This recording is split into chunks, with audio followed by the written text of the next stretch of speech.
Welcome back for another helping of Oysters, Clams, and Carol, presented by Bolin Media. I am Ross Bolin, here with Barrett Dudley to discuss and review Episode 2 of Vince Gilligan's new show, Pluribus, on Apple TV. How are you, Barrett? Doing great. Fantastic. Yeah. Never been better. Just wishing I had the knowledge of every single person in the world, right up here in the old ticker. You know, actually, the ticker's down here. This is the old noggin. That's the noggin. Ticker in the chest. Yeah. Yeah, it would make for an interesting podcast if we both had all the same thoughts, feelings, experiences, knowledge. Yeah. I hope everybody this weekend took a lot of care to not look at any viruses. Didn't take any viruses in through the eyes. Right. So one big correction from episode 1 that I'd like to make. Uh-huh. The airplanes that Carol and Helen look up at were not using chemtrails to draw the RNA sequence in the sky and somehow make anyone who looked up at it get infected. They were crop dusting the shit. Okay. Right. So yeah, that was even as I was getting into that quote unquote theory in our episode 1 podcast, and the words were coming out of my mouth, and you were sitting there trying to dissect what I was saying or understand it. In the back of my mind, I was like, this doesn't seem correct. But I didn't I just hadn't gotten there yet. Yeah. And then fortunately, people in the comment section on YouTube and on Spotify were like, guys, you made this way too complex. The lines are parallel because the hive-minded people are flying the planes. Yeah. So they're flying perfectly parallel to each other. Uh-huh. And then they're simply crop dusting. They'd created a way to make the virus airborne. And I'm calling it a virus because for lack of a better term. The virus, not virus, yeah. Yeah. But that was it. They were dropping it everywhere, and that's how it got everybody. Okay. Yeah. All right. Yeah. So a little clarification there. Any word yet on whether Helen is actually a ghost or not? Not yet. No? Okay. Not yet. Give me some time. I'll find somebody that might be a ghost on this show. I just need time. But this is absolutely my dumbest theory since, whatever our most recent ghost theory was. I believe it was with True Detective Night Country. But my bad. I misled us there, took us astray a little bit, and hey, you sold me. You were selling me. I was like, yeah, sure. You look up and you see it, and sure. And it computes, right? Because because here's the thing. Weren't we asking how did everybody in the bar just get it? Yeah. And the commenters are saying that it was all just airborne. Yes. They just sprayed. They just sprayed. They put off a bug bomb on the whole earth, basically. Yeah, they crop dusted. Okay. And so at one point when we're in the bar, we see some people go outside probably to smoke a cigarette or something, right. And then they come back inside, and then they're probably kissing and infecting the other people inside or whatever. But Helen is outside just looking straight up at it. It looked like because everybody was frozen in their activity. With the drinks and the phone and the band. Yeah, maybe it comes in through the HVAC system or whatever. Okay. Yeah. All right. But crop dusting, I believe, is the explanation everybody's going with. Look, episode 2 was absolutely the lay of the land episode, or the rules episode, if you wish. Here's how this shit works type of thing. Mm-hmm. And so it was it helped. It helped. It answered a lot of questions. There are still other questions, I would say. Oh my God, yeah. A lot to unpack, a lot to be learned, I surmise. Hopefully we'll ask some of those pressing questions today. Yeah. I will not be trying to answer them, though, as that leads to embarrassment. So the second episode of Pluribus is titled Pirate Lady. It's an hour and 2 minutes long, written and directed by Vince Gilligan, just like the series premiere. The synopsis is, a curiously familiar face introduces Carol to the bizarre new normal. A gathering in Europe brings strangers together and causes friction. So episode 2 opens with a random woman in an unknown location, walking along in tattered clothes, covered in dirt. Location looks and feels like it's overseas, not in America. That's correct. Yeah. She comes across an overturned car with a dead body inside and tries to pull the body out. A man backs a truck up to the area, helps the woman pull the body out. They load the body into the back of the truck where there are already several other bodies. And then another dude pulls up on a little Vespa, takes off his helmet. The woman approaches him. He hands her the helmet. She gets on the Vespa and rides off. He takes her place in helping the other man with the bodies. Nobody says a word to one another. No words. All nonverbal communication, because verbal communication amongst the infected is not necessary anymore. It's antiquated, Ross. Yeah, due to their shared hive mind. Yeah. And with hindsight, obviously watching this my first time through last night, I didn't really understand what was going on with this cold open. I was like, what? But we're watching the hive mind locate a woman who looks enough like Raban from Carol's book. Yep. Proud, haughty Raban, and pulling her in for duty as Carol's sort of liaison. Yeah. The real interesting adjective that they use in episode 1 for Raban a couple of times. Haughty. Haughty. Proud, haughty Raban. Haughty. Yeah. Really sticks with you. Yeah. Yeah. So she rides off on her scooter past a bunch of other infected people collecting bodies. They're in the cleanup phase still, right? Yes, as they told us that they would very, be. very much so. There's smoke and destruction all over the place from the like quote unquote invasion still, but it's eerily quiet everywhere except for the hum of the Vespa scooter. And it seems like a lot of people who were driving a car or riding a bike down a hill or operating heavy machinery of any kind got killed or maimed when the, virus became airborne. And suddenly we are inside of a cargo plane watching the woman on the Vespa ride up and board it after it's finished being readied by 2 other zombies. One of the men who was preparing the plane takes her helmet, gets on her Vespa, and rides off. So everybody just shares everything. It's one of the elements of this that's really cool, right? Everyone knows how to operate every motor vehicle, every plane, every Vespa, every aircraft, ship, vessel, because the knowledge is all shared. That's right. Which is a crazy, crazy thought. So our pirate lady gets on the cargo plane and takes off, flying just over the cleanup of an airplane that crashed when the RNA virus you're occurred. also the best scientist, you're the best engineer, you're the best physicist, you're the best all the best ice algebra, skater, geometry. So the most expert people in the field, you have all of their information. So she doesn't need to worry about the people down there because she knows that the plane will take off right at at that second and clear them and no worries. Yes. Yeah. I said ice skating. It does make me wonder how because athletics are more muscle and genetics driven, right? It's a great question, but one of the things that I was thinking about is like dialect, right? Because this woman 3 days ago most likely didn't speak English, right? Right. But now can speak English flawlessly, pretty flawlessly, with only a tinge of an accent, and right, and that's because so you definitely know every language, but you also know all the information from every dialect coach and every do you know what I mean? Yeah, like every actor, every because I was working out how her accent might be so perfect, and that it's something that you practice. But I think if you have the knowledge of every speech coach, then you probably just have it. It makes me wonder if there's improvement over time, though, right? Or if it's just instant perfection. But I do think your question is a good one about the athletic side of things. The physicality of it, right? Yeah. Not everybody has fast twitch muscles, you know what I mean? Right, yeah. Well, like that little 9-year-old we meet later in the episode, he can't be LeBron James. He's a 9-year-old. Yes. He can't dunk.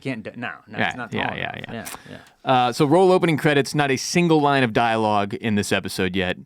Very cool stuff. So next we have our count up at 0 days, 11 hours, 26 minutes, and 27 seconds. Carol is passed out drunk on the floor next to a bottle of liquor and a glass. She wakes up, looks over at Helen's body, still very much dead. And then Carol gets a quilt out of a trunk, wraps Helen in the quilt. By the way, Barrett, interrupt me at any time if something occurs to you or if I'm skipping over something that you do want to talk about. Yeah. Because there's a lot to cover today. So she's going to bury Helen in their backyard, I should say. I think it was their shared home. In the backyard, she looks around to see if anyone is watching her, to see if she can see anyone around, but there's nothing, so she gets to work digging. And then we bounce over to see the pirate lady landing her cargo plane. She stretches her neck after a long international flight before deboarding.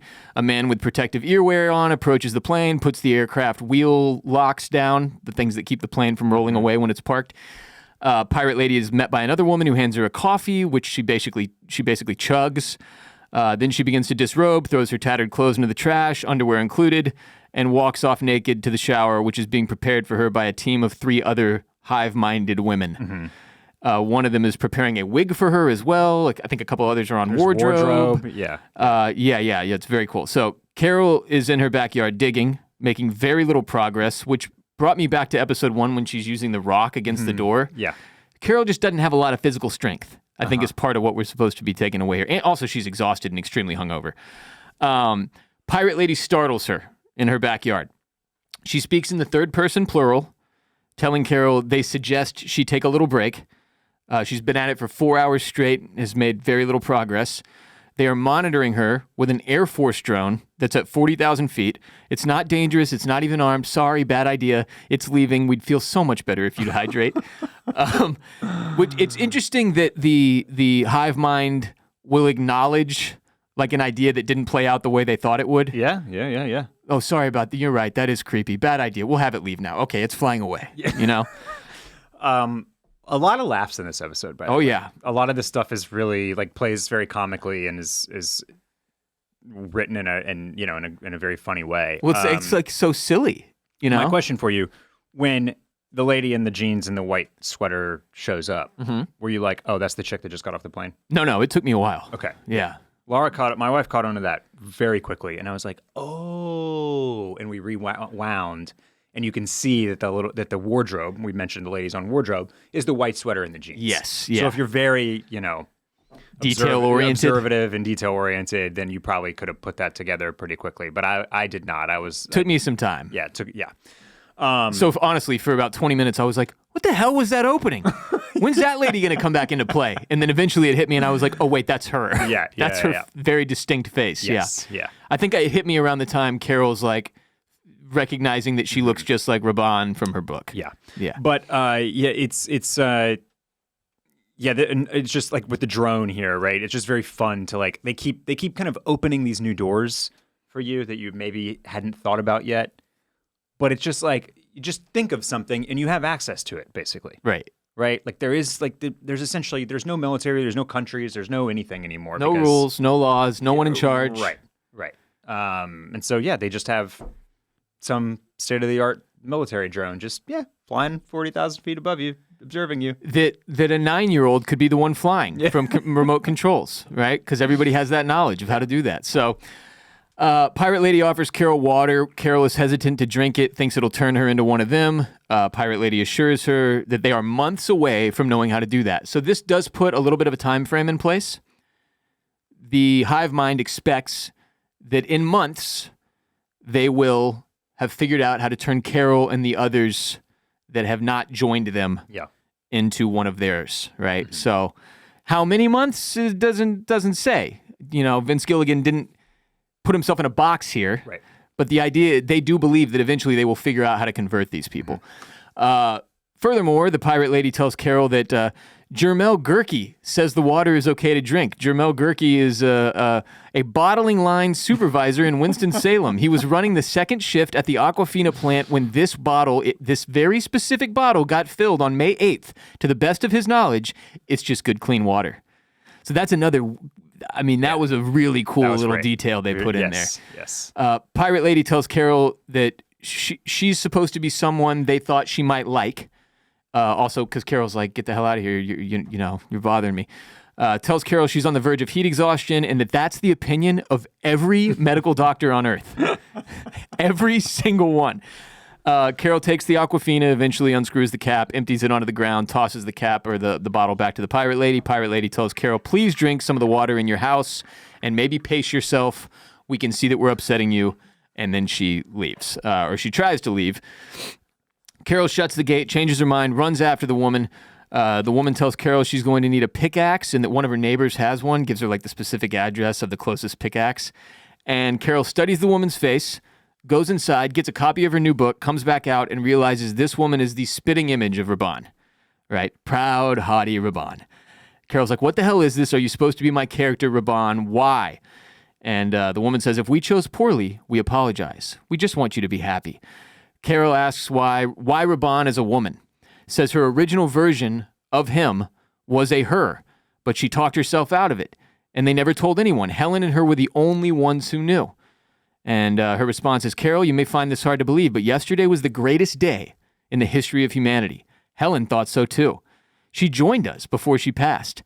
She's gone, but all her thoughts, her memories, they're right here. Should we tell you how much she loved you? And Carol freaks out, pushes the woman, tells her they're all grave-robbing psychopaths. Fuck you, fuck every single one of you. And the woman seems to suddenly like seize up and then collapses into Carol's arms and slumps down to the ground.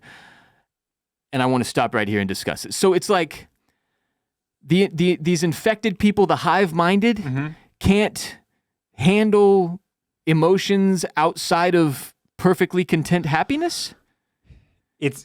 And specifically, it seems like maybe from Carol. Now, we don't know, the other 5 or 6, or those are the English speakers. The other 11, I don't know that any of them have had a serious emotional outburst in the way that Carol has. Multiple times. But yes, yeah, her reaching that level of anxiety, stress, anger triggers something in the hive mind that it obviously like can't handle. It's so strange. Clearly this is it feels like that's gonna come into play in a really big way. And I don't mean to minimize the loss of the 11 million people that Carol just killed. But it feels like there's gonna be something to that. Long term in maybe involved in solving this. Trying to. I would think so. I called this the rules episode. You got to give Carol something, right? This is such a superpower for every single person on Earth to have outside of the 11 that there has to be some way for Carol to like potentially combat it, or or stop them momentarily, even. Right. So the yelling, the anger. This was a good, interesting wrinkle to add. Yeah, it makes you wonder. You made a good point that we haven't seen any of the other normies, is what I'll call them for the remainder of the pod. None of the other normies have exhibited any emotional outburst of any kind, whether it be crying, sadness, yelling, screaming, anger, vitriol, whatever, what have you. So just something for us to keep an eye on, because obviously that plays a huge impact. Yeah, the piece that, right, it's not like they can't, because they have the knowledge and experiences and memories of every single person that was alive on Earth, they would know of these other emotions, even though they no longer experience pain, distress, anger, envy, they're all, it's utopia for them. So they know about these emotions. Right. They would have a well to pull from to like know what those feel like, I think. It'll be curious to see how they kind of like unravel that a little bit, and like, the why, if there's a why to why they can't deal with the outbursts. Yeah, it's really interesting. I mean, we could probably spend the entire podcast just picking this element of the show apart, because every time you say something else, it makes me think about another element. But like, if the hive mind has the knowledge of every child that ever lived, right, or that was alive, like, if you've ever gotten too frustrated or angry with one of your kids and raised your voice, you see how that impacts them, and they don't like it. It's not a good feeling to be yelled at, right? Nobody likes being yelled at. It makes you really uneasy. So if you take billions of people having like that's a very common human experience, being yelled at and it making you extremely uncomfortable, to the point of making you freeze up and not be able to function. Then it kind of computes, right? Yeah. So that might be part of it. Yeah. You may not have an entire planet of hive mind servants catering to your every need to bring you meals whenever you please, but you can have the next best thing with today's sponsor, Factor. Fall always feels like a bit of a reset between back to school, busier routines, and shorter days. Finding time to cook can be even more challenging than usual. That's why we love today's sponsor, Factor. Their chef-prepped, dietitian-approved meals make it easy to stay on track and enjoy something comforting and delicious no matter how hectic the season or the world gets. Factor is full of variety with an insanely impressive amount of meals to choose from. And if it's been a while since you checked in with Factor, they've got an even wider selection of weekly meal options now, including premium seafood choices like salmon and shrimp at no extra cost. Support your wellness goals with Factor. You can enjoy even more GLP-1 friendly meals and new Mediterranean diet options packed with protein and good-for-you fats. Whatever your diet, you can find what you need with Factor. Savor global flavors with Factor for the first time. Try Asian-inspired meals with bold flavors influenced by China, Thailand, and more. From more choices to better nutrition, that's why 97% of customers say that Factor helped them live a healthier lifestyle. Feel the difference no matter your routine. I've been eating Factor for several several years now, and I love it. If you're like me, there are some days you get home from work or school or whatever, and you just want to be able to plop down on the couch and enjoy the next episode of your favorite TV show without worrying about what's for dinner. Factor takes this dream and makes it a reality with the best meals delivered straight to your door. So many good options, so much good food, great smoothies and juices as well, and so many parallels to the things that occur in this episode, frankly. Eat smart at factormeals.com/OCC50 off and use code OCC50 off to get 50% off your first box plus free breakfast for 1 year. That's code OCC50 off at factormeals.com/OCC50 off for 50% off your first box plus free breakfast for 1 year. Get delicious, ready-to-eat meals delivered with Factor. Offer only valid for new Factor customers with code and qualifying auto-renewing subscription purchase. See the link and the details in the description of this episode. So, Carol gets in her truck with the unicorn and the lightning bolt or whatever painted onto the hood that she stole from the man in the series premiere, and tries to go find help for this woman who has collapsed, right? She comes across a crew who is trying to recover what looks like a single-engine like aircraft from the roof of a building. Yes, yeah. They're all tweaking out and frozen up. One dude is just hanging midair from a crane, which Carol tries to operate to save him, but just ends up like scraping his head against the side of the building because she doesn't know the controls. Great humor here. Fortunately, all the infected recover and come to, and this like older gentleman approaches Carol from behind. Carol, we can take it from here if you'd like. So Carol returns. And I love the guy that's hanging. Like he's like, I'm all right, Carol. Thank you. No problem. So Carol returns home to find female Raban is gone, and there's a pickaxe and a set of gloves and a sun hat waiting by the grave site that she has begun digging for Helen. She goes inside, picks up her phone, dials 0, and says, the pirate lady can come back if she wants. So she goes back outside. She frisbee tosses the sun hat over the fence. This may be a stretch, but that felt like a hat tip to Walter White frisbeeing a pizza onto the roof of his house in one of the most famous scenes from Breaking Bad. Okay. Maybe it's just me. I don't know if anybody else thought of that scene during that moment, but she tries to wield the pickaxe. She's like too weak to do much herself. Pirate lady returns within minutes. Carol asks her if she made everybody freeze like that. And she explains, we're affected by your emotions, the negative ones. If they are directed right at us, they can be a little tough to take. So Carol asks how many people she hurt just now. And the pirate lady tells her, that's not how she should look at this. Not at all. She's like, did anybody die? No response. So Carol realizes she killed people. How many? And the lady says, worldwide, it's a few. Carol says, dozens? Hundreds? No response. Carol throws up in her bushes. Obviously, later we find out the number. Yeah. 11 milli, and we'll discuss that when we get to it. So the pirate lady takes over with the pickaxe. Carol hydrates from the hose. Flies are starting to buzz around Helen's corpse. So, of course, pirate lady, female Raban, suggests, like, there's a faster way to do this if you're open to it. And a helicopter flies in a fucking mini excavator, which gets dropped off right in her yard. I love this. This was so great. Yep. Again, everything at your disposal, right?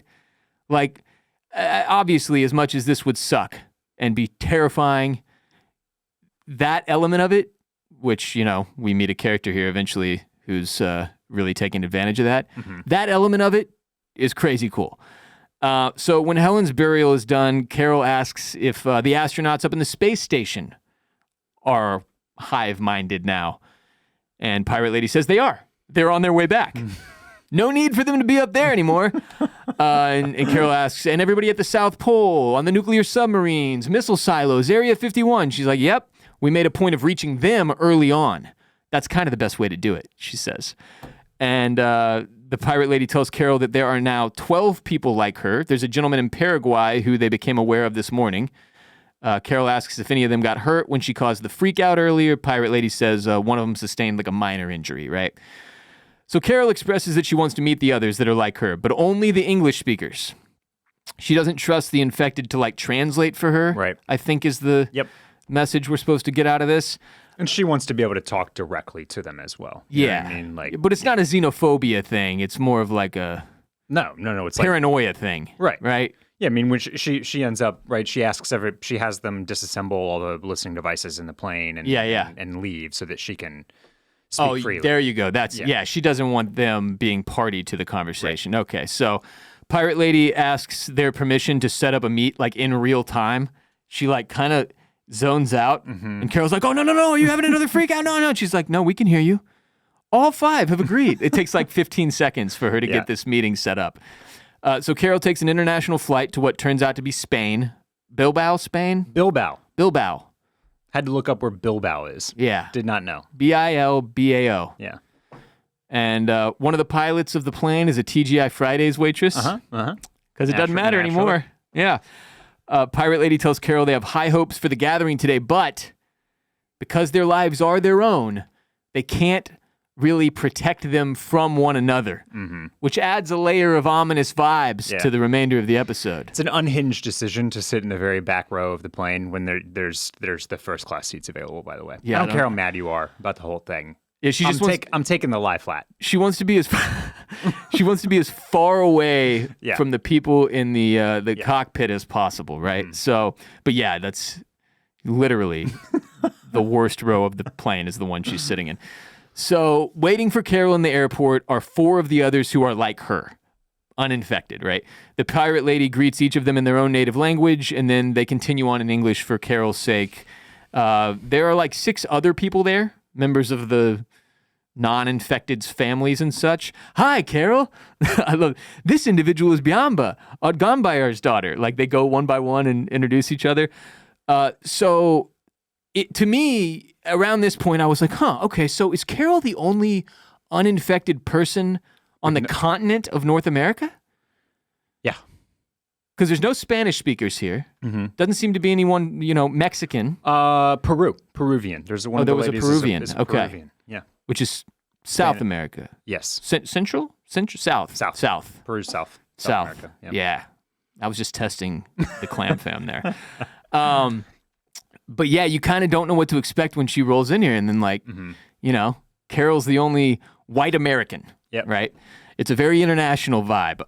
So Carol recognizes that one of the people like her, the non-infected, is missing. There were supposed to be 6 of them total. There are only 5 present, including herself. Pirate Lady explains that number 6 is a gentleman from Mauritania who requested a specific aircraft, which took a bit longer. They're all going to meet on board his plane once he arrives. So this dude rolls up in Air Force One, a.k.a. Air Force Kumba. Yeah. As soon as she said specific aircraft, I knew it was going to be Air Force One. Dude, and they even make the Harrison Ford movie, Air Force One. They make a reference to it and everything. And that blew my mind because when they first are getting on the plane and the one Asian gentleman is like, "This plane has upstairs." Yeah. I was like, oh my God, that looks just like one of the scenes in Air Force One when he's having to go up those stairs. And then Kumba literally brings up Air Force One and how he thought it was a clever gambit that he didn't utilize the escape pod, that he was in the cargo hold or whatever. So that's, if you're getting to pick Air Force One, that's the plane you're going with? Because it's just, when you say somebody requested a specific plane to get over here, like that's the first thing that comes to mind because it's a massive, Well, it's so exclusive. Right, yeah. But it's basically the most tricked out private jet of all time. Yeah, the only thing is, except for, of course, Air Drake. Okay, right? That's the plane that popped into my mind. Because the thing is, Air Force One is mostly cool because it's the safest plane in the world. But you don't need that safety anymore. Right. Like the missile defense systems, the anti-missile shit. Like, you don't need that anymore. Yeah. There's no one to harm you. Air Drake feels like it has better amenities for what Kumba's going after. Especially for what Kumba, yeah, right. I don't think they could have gotten quite so literal with Air Drake, right? Like, they can't bring Drake into this world. No, it'd be a fucking horrible decision. Also, we don't know if Kumba is aware of Drake. No, I guess he probably is. Everyone's aware of Drake. Yeah. Right? Drake?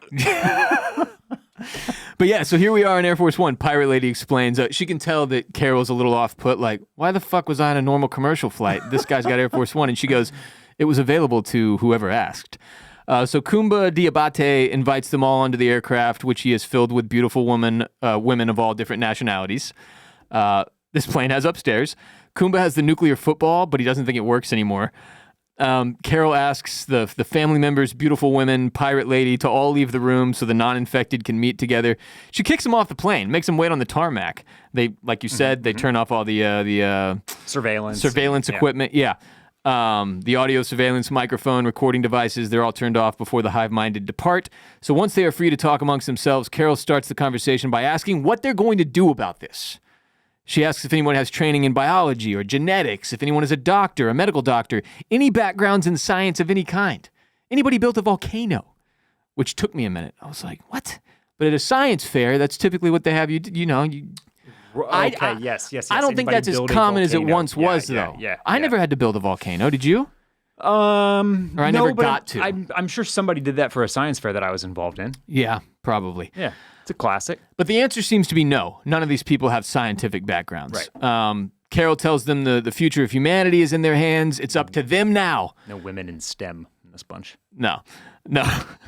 It's up to them now. They got to put the world right. And nobody seems to really know what she means. And it turns out that's because they all want to join the hive mind. Kumba chimes in, why does the world need saving? At present, the situation seems very nice. Carol argues that this is not right, that she's seen this movie. We've all seen this movie, and we know it does not end well. Then one of the others, the woman with the bandage on her forehead. Yeah, clearly the minor injury sufferer. Yes. Yeah. She tells her that when Carol lost her temper and made the hive-minded all stop moving, she was in a car with her grandfather and he was driving. The car crashed and her grandfather died. Bummer. Carol ensures her that won't happen again, tries to argue that these family members that they have with them are not really their family members. She makes the point, like, your 9-year-old son has the knowledge of a gynecologist, right? For some reason, that's the example that she went with. Another question here that's popping into my mind. Yes, all the shared knowledge of all the history and sciences and mathematics, etc., so on and so forth. But wouldn't you also all share the knowledge of, like, serial killers, rapists, you know what I'm saying? Yep. Like the worst of humanity? Wouldn't that all be in there somewhere? Yeah.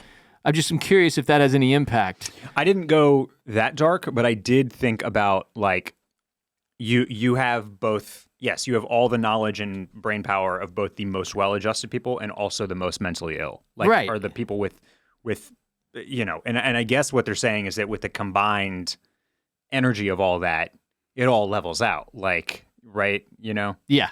I guess it's like it nets out in a positive way. Yeah, which I guess kind of makes sense. Yeah. Because you don't have well-adjusted serial killers. Right.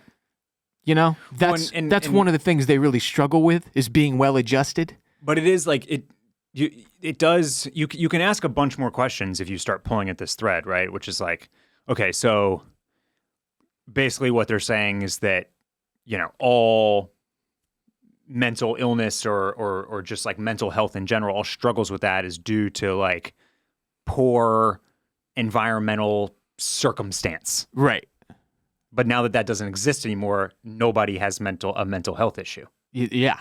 Right. So like everything is just coming back to zero and evening out, and like you're pulling out all of the stuff that makes anybody have a bad time ever, basically. Yeah. Yeah. Yeah. I think that's the gist of it. Yes. Well said.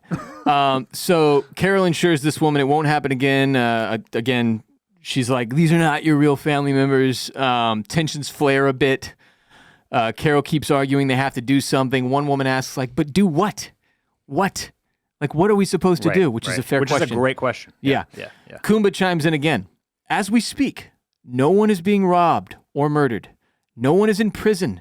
The color of one's skin, by all accounts, now meaningless. All zoos are empty. All dogs are off their chains. Peace on earth. I was like, Kumba's got a point. Maybe the virus has a point. Carol pleads with them to ask themselves, like, what's been lost, though? Like the individuality, you know. One lady doesn't want to give away her dog. She's like, I'm not giving up my dog, when Kumba brings up how all the dogs are off their leashes. Well, okay, why are all the dogs off their leashes? Yeah, I don't know. I talked with producer Kade about this some off mic. The wild animals, okay, like they go back out into the wild, I guess. But dogs were wild animals. We domesticated them. A dog didn't just stroll up to somebody's house one day, like, but now they're all domestic. And like, are the dogs all hive-minded? Did they get infected? Don't know. A lot of questions about the animal element of this, right? Because so far, like when we were in Albuquerque with Carol, we didn't see like the animals from the zoo running wild in the street or anything like that, right? Yeah, and like if your dogs are suddenly off leash and unchained, are they going to be able to eat for themselves and fend Hell for no. Right, exactly. That's what I'm saying. Like pets are domesticated. They rely on us to eat and survive. But so like, okay, let's just say hypothetically, like my 2 dogs here that are toy Australian Shepherds, and they're both technically like elderly at this point. They have 0 chance of survival by themselves. Yeah, but like them being quote unquote off their chain, neither of these dogs has had a leash on in years. It wouldn't make a bit of difference. Like they're not being chained. So I don't think it affects the relationship between an owner and their domesticated pet or whatever. Right. Okay. Right. But I think the point is like the hive mind is setting all of these animals free. So anyone, if I became one of the hive mind, I would literally like free my dogs. Right. Now that would be bad because they'd both be dead within an hour. But maybe. I mean, look, here's more stuff to think about. No dogs are getting run over anymore because all the you all have like some. Well, I guess that's but back to how do they eat? True. Where do they sleep? Anybody can feed them.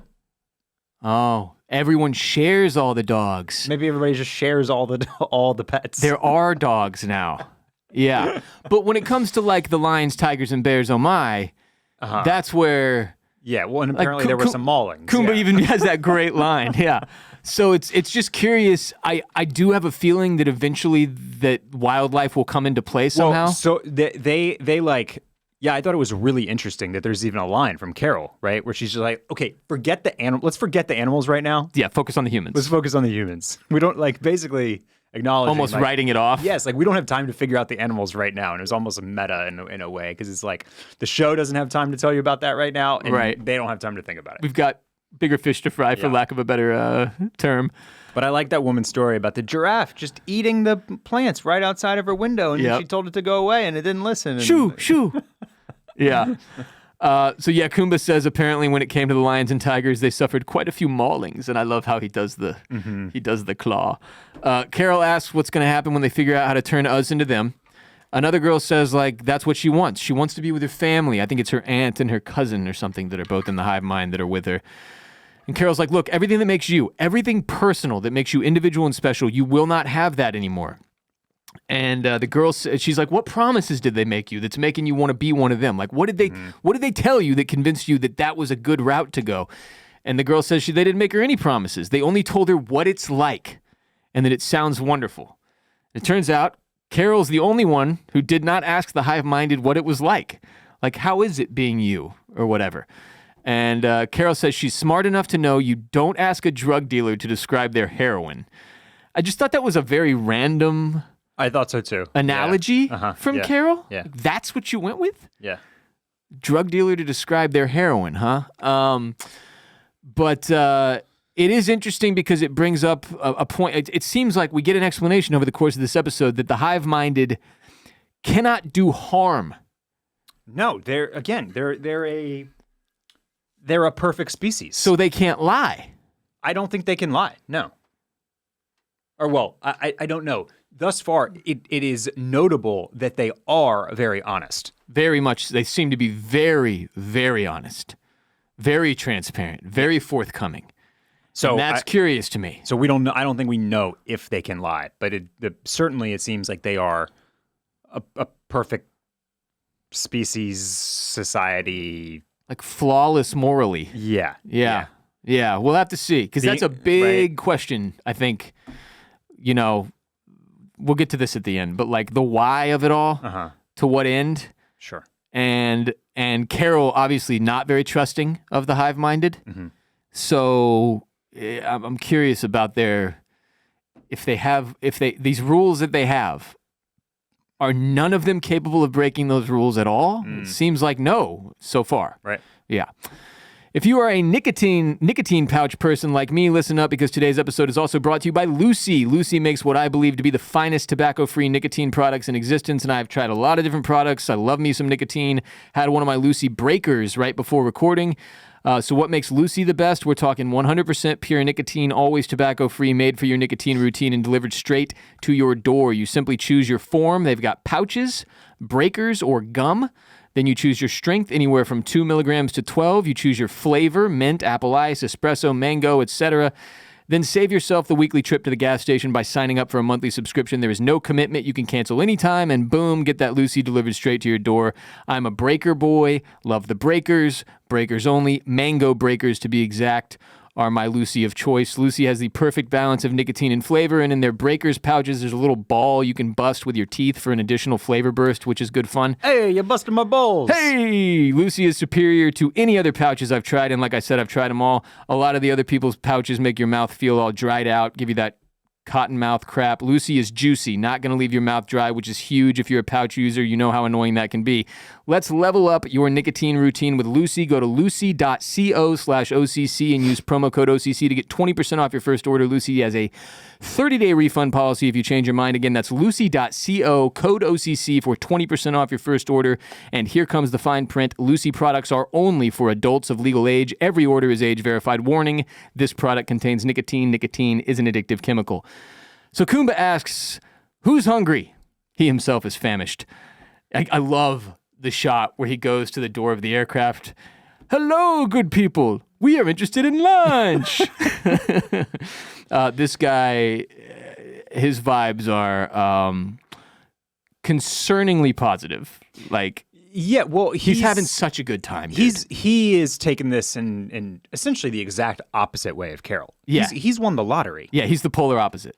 He's the king of the world. Right Yes. now. Yeah. Yeah. These people who won't hurt a fly, quite literally, are willing to wait on him hand and foot because all they want him to be is happy. Yep. So get me Air Force One and all of these international supermodels. Would you like to join my harem? Sure, why not? Food, whatever you want, whatever you got. As long as you don't have to kill it. Yes. Unclear on how exactly that's working.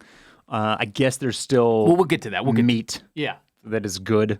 Yeah, that's been frozen or saved. Right, it's not right. expired yet. Not expired yet. Yeah. So, he's just living the dream right now. Yeah. Yeah. Okay. I'll save my bigger thoughts on Kumba for later. But so they have a spectacular meal served to them by women in all leopard print outfits. Yeah. Okay. Pen that to the board. Okay. Each of them was allowed to order their own individual meals, it looks like. I don't even think they didn't even have to order. They just knew what everybody's favorite meal was. Oh, wow. Yeah. Or what they would want from whatever memory they had. Or okay. Yeah. Well, I think they had to order. Because he says, I love this great, wonderful, it's the whatever chicken my grandma used to make or whatever, but I don't see the lobster here. Mm-hmm. And they're like, oh, sorry, the only lobster Oh, you're right. are living. So they couldn't find any that weren't, expired. Yeah. Okay. So he couldn't have lobster. Okay. So you think maybe they each ordered something? Yeah, I think they were each allowed to order a dish. Okay. So later it is determined that if Kumba wants to kill a lobster himself, they will prepare it for him after the fact, but they can't kill it for him. Mm-hmm. They can't purposely end life. We had the whole conversation with what about insects? Do you avoid stepping on ants? And they're like, whenever possible, yes. Mm-hmm. Mm-hmm. The hive-minded are vegetarian, apparently. They say that's their preference. Yeah. Yep. Carol starts drinking heavily and lashing out. Mm-hmm. They won't step on a bug, but they'll enslave an entire planet. Yep, that makes sense. And Pirate Lady argues that their joining is very much the antithesis of slavery. She's like, you're joining all the marketing brains on Earth, and that's what you came up with? Wow. And she says that there's a better word for it in Celtiberian, which is a language I'm not even fucking familiar with. So Carol says nobody got to vote on whether or not they wanted to join. Pirate Lady explains that they themselves had no choice, that it's a biological imperative, which feels like that's going to matter at some point down the line. Yes. Okay, and Carol then asks how many people died during their wonderful joining, and Pirate Lady explains that for the first month, no one died. They would bring in newcomers individually, thousands every day. Slowly, yeah. Very slowly. It was all very peaceful. But then the military discovered them, and to avoid any more bloodshed, they had to accelerate the process. And Carol's like, how many people? She says 886,447,591 as of this moment. Damn! So, okay. So the military became aware of them. Right. In what must have been very hush-hush, clandestine manner? Perhaps. Why?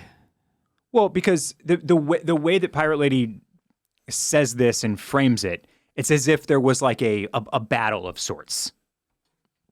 that the military became aware of them and there was a standoff of some kind. Yeah, or something. or you know, like because and earlier she talks about how they got to the people on the submarines and the space station and the military leaders first because that's the smart way to do it. All makes sense, but the way that she talks about it is like, yeah, if the government or the military knows that there is this incursion happening, basically, right? This invasion of the mind, then they're gonna try to stop it and launch some sort of attack. Although, what do you do? I don't know what you do. Again, that's another big question. I guess you start killing the people that are infected, right? Because those are the people that are infecting other people. Well, this is the Last of Us situation, where they start nuking all the big cities. Yes. Anyway, none of that happens because, as we know, well, they took down the nuclear submarines first.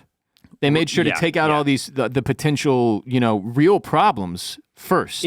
What I'm saying is that she talks, like, I get it, like we saw some of the early stuff happening with like the rat bite and all that type of stuff, but it also feels like there was kind of that D-Day. There was that day one, that day zero, where essentially the Earth is turned in one fell swoop.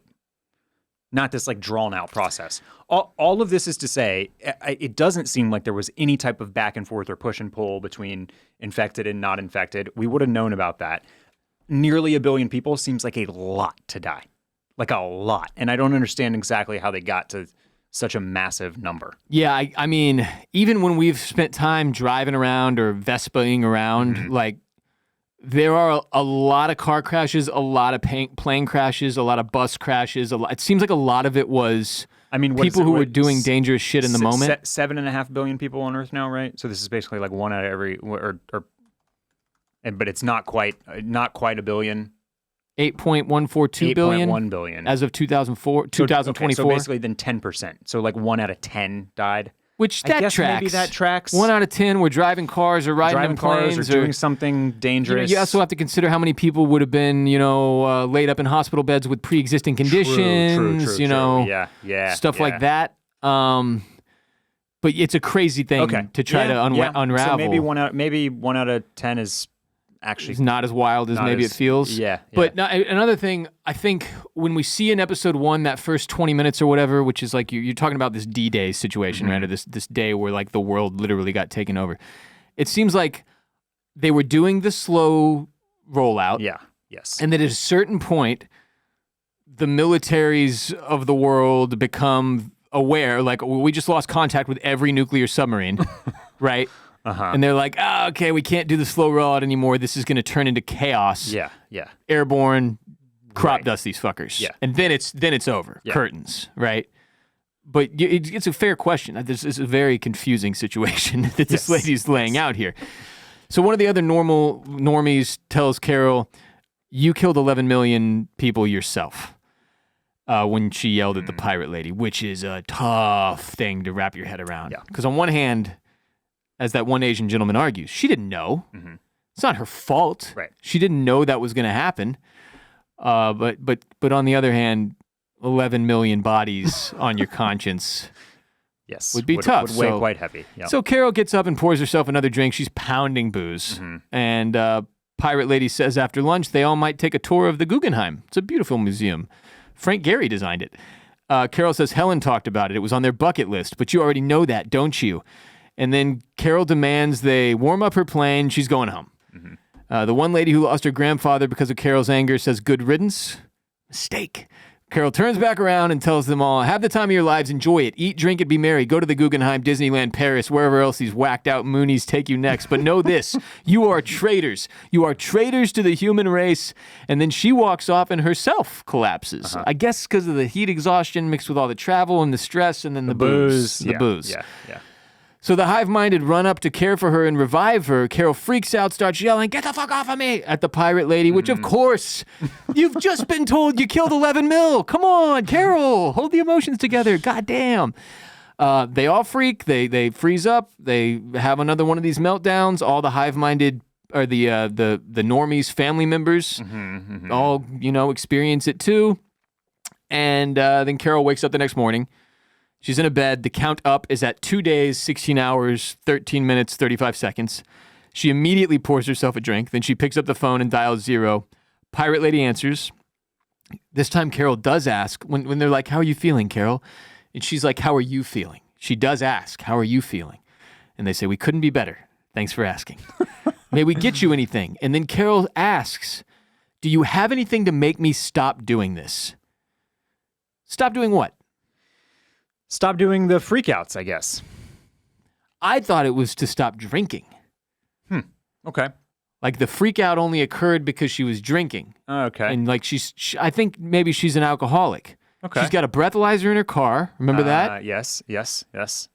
And I think she's waking up the next morning with the body count on her mind and thinking, okay, I did that because I was drunk.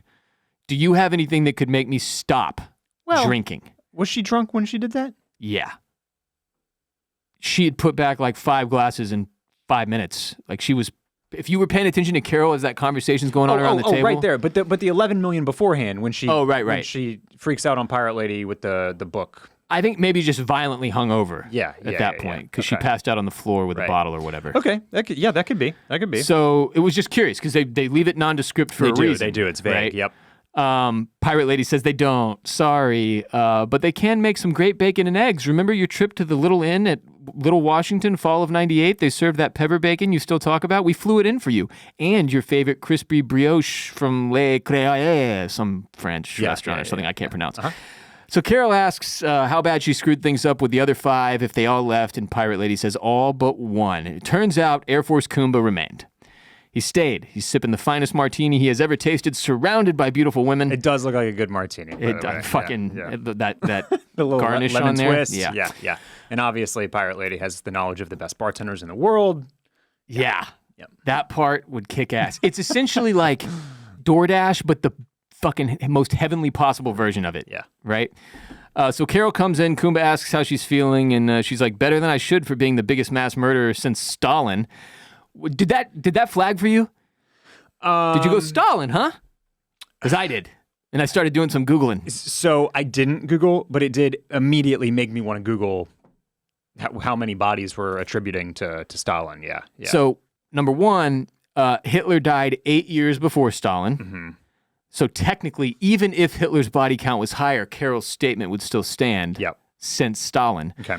But also Stalin's estimated death toll. Is it like 1 million? Oh, no, it's north of 20. It depends on who you... Holy shit. Okay. So they don't have exact figures for either of those. For Hitler or Stalin. Yeah. But in the 5 minutes I spent looking at these numbers, it seems like it depends if you're attributing every World War II death to Hitler. Okay. Right? Yeah. Or if you're just attributing the more direct deaths to Hitler. Mm-hmm.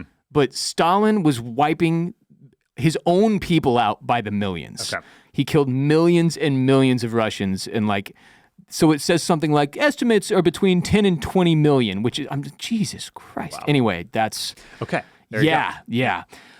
So it turns out Kumba wanted to talk to Carol because he's headed to Las Vegas, Nevada. He's staying at the Westgate to occupy the penthouse of Mr. Elvis Presley. Some say it is haunted by his ghost. This intrigues Kumba. Anyway, he wants to take Zozia with him.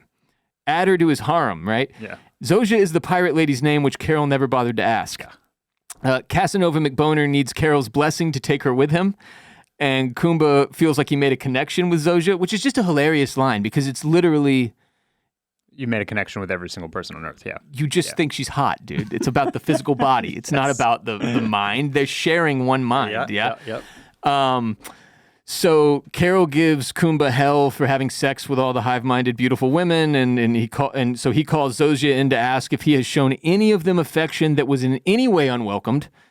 And Zozia's response is, for us, affection is always welcomed. Interesting, yep. Then he asks her the square root of 46,279, and she answers just a bit over 215 after asking him if she's allowed to round. Yeah. Why did he give her the follow-up question? The math one.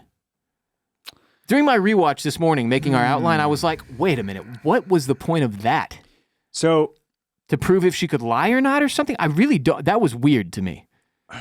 My immediate takeaway, you're asking a lot of good questions, by the way, that I really just kind of went off the cuff with. I watched this last night, so haven't had a ton of time to think about it. Yeah, well, I also don't ask them with the intention of us having answers to all of them. I just think they're interesting. I guess it felt like another moment of him showing Carol like how amazing this is. Oh, okay, yeah. It was almost like a non sequitur of a follow up. Like I didn't totally get why that was his next question.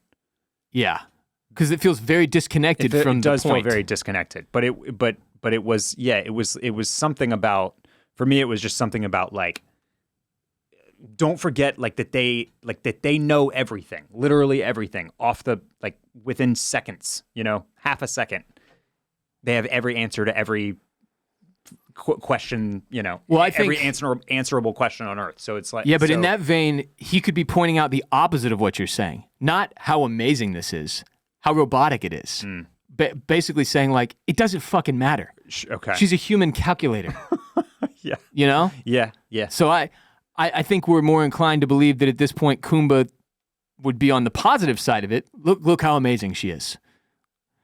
But that feels like the curtain is going to, or the veil is going to drop at some point for him. I think this is a good thing to flag because it did feel very just random. Yeah. The affection is always welcomed. That was the point. Mm-hmm. Why throw a random math problem at her? Yeah. Right? Yeah. So Carol is confused by the situation, asks Zosha, how is being used like a sex doll like paradise to you, right? She starts to get worked up, and Kumba has to remind her the last thing anyone needs is you losing your temper. Uh-huh. Zosha tells them, like, look, we can't choose. You two have to work this out amongst yourselves. Because if we were to choose, it would hurt one of you, and we can't do that. So it's not just that they can't commit violence. They can't even commit emotional damage. Right. Yeah. Can't upset you in any way, or would rather not. What was your read, speaking of this whole Zosha interaction? Do you think she was, and you asked if they can lie earlier, there's a sense that she's not being fully forthcoming, right? By the end of the episode, yeah. That she's... I'm like, okay, something's off. That she's not answering the question truthfully. So another big question that we'll have leaving this episode is like, seems like, and we're meeting all the family members, right? And the people with family members that are, the normies still really love their family members, and it seems like they're able to interact with their family members as if they're still their family members. So my question is like, do you still have access to the individual persona of the physical form? So like, random example, is the 9-year-old little boy acting like he did when he was that real little boy for the benefit of the mother? Mm-hmm. Or is he required to act as the hive-minded personality? Yeah.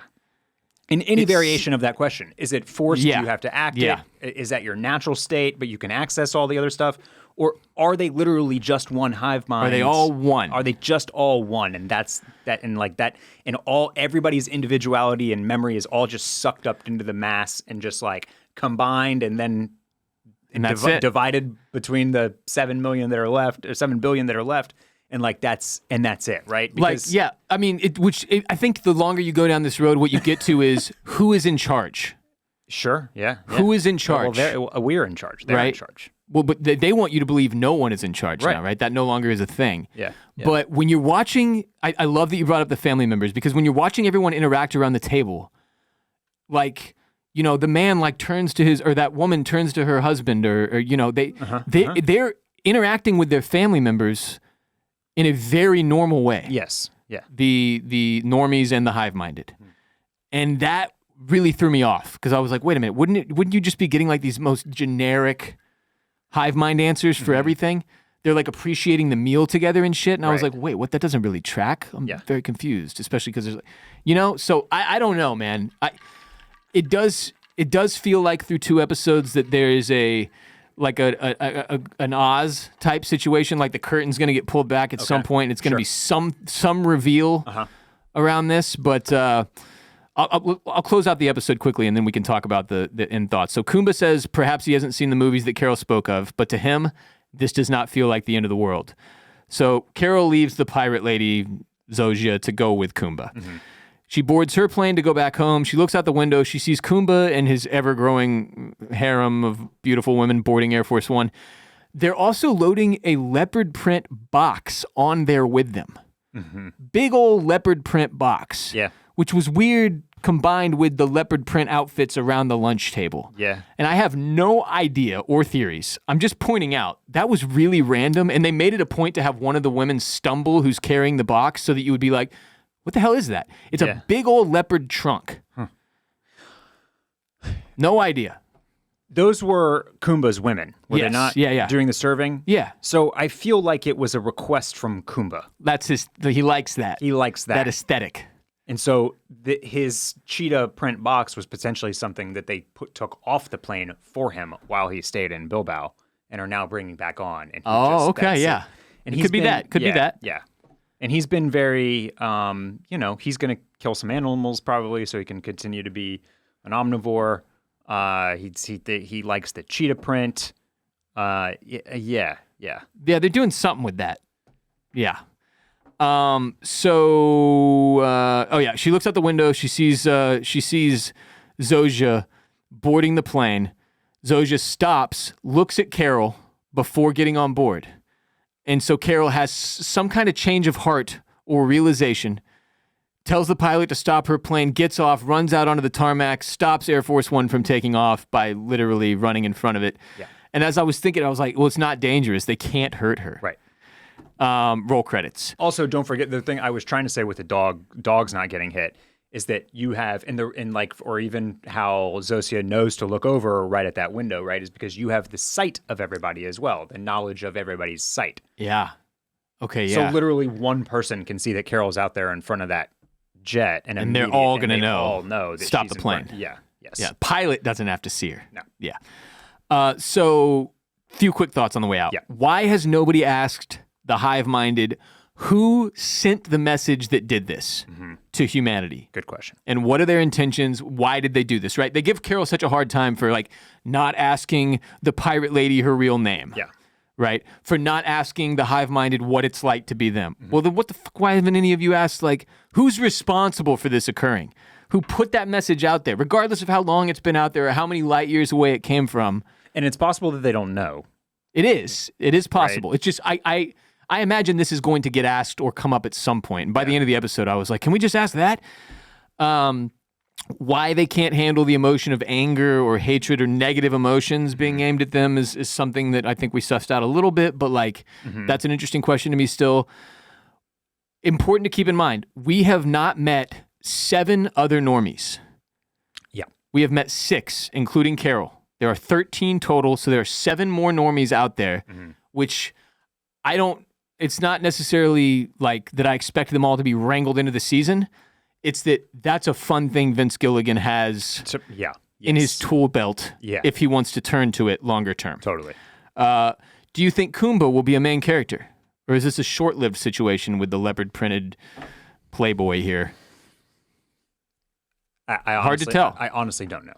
Really hard to tell. It is hard to tell. But I do think there is a good chance that the next episode is Carol in Las Vegas with him. That's just such a good setup. Yeah. And it's so interesting because Vegas is literally one of the few places, it may not be this much of this way anymore, as people routinely complain about online, but Vegas used to be a place where when you would go, you felt like your every whim and desire was catered to. Sure, yeah. Anything you need, sir, we will bring it to you in post haste. Right.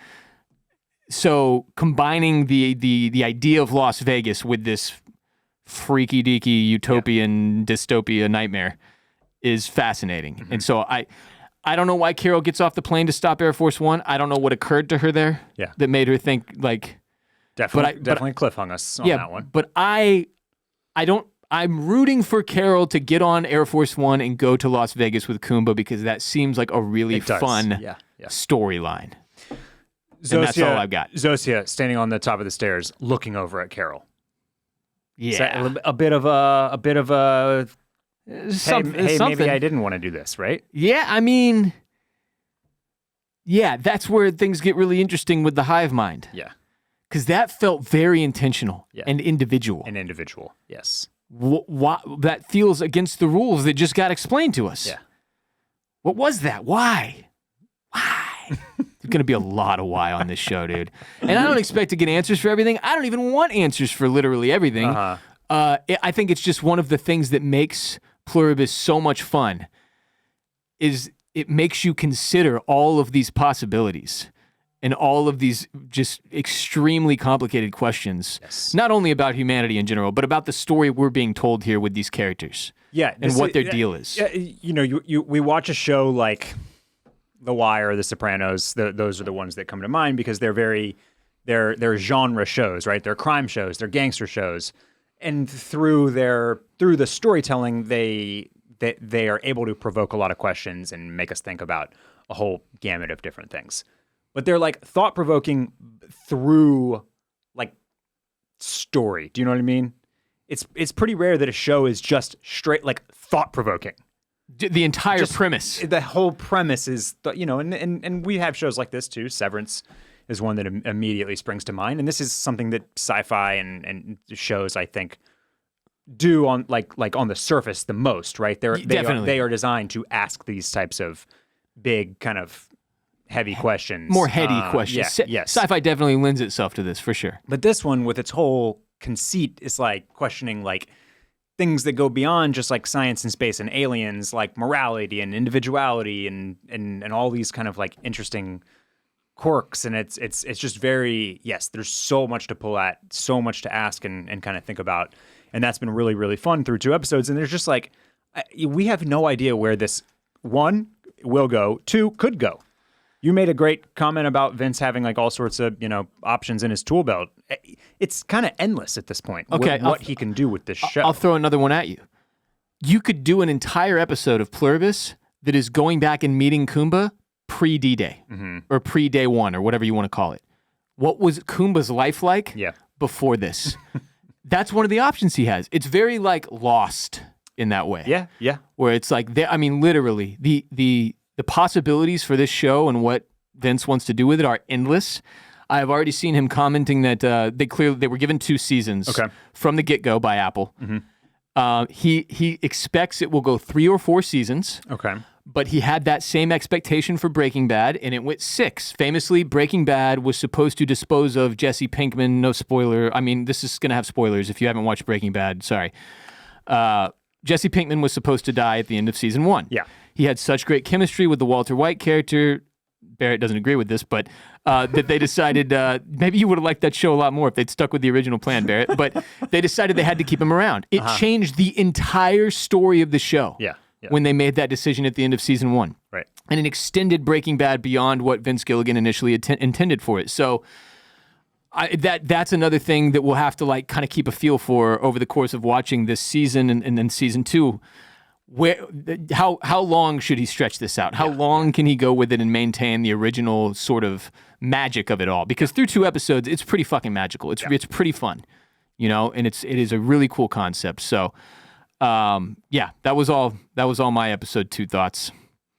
We covered it. We did it. We're having fun. We're doing it. We'll be back Monday. Next Monday. Remember, we're dropping on Mondays moving forward with our discussion and review of Pluribus episode 3. Also, we have just begun coverage of The Wire season 2 on patreon.com/oystersclamscockles. We've wrapped up season 1. We have a companion podcast friendly to first-timers and rewatchers for every single episode of The Wire Season 1. Barrett's first time. I'm a rewatcher. Our Season 2 coverage, we are 3 episodes in? Are we doing episode 3 this week, or did we just do episode 3? 3 this week. Number 3 this week. 3 this week.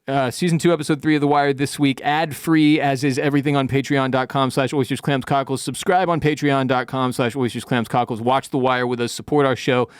Support our sponsors. You can find links and details in the description of this episode for our 2 sponsors today.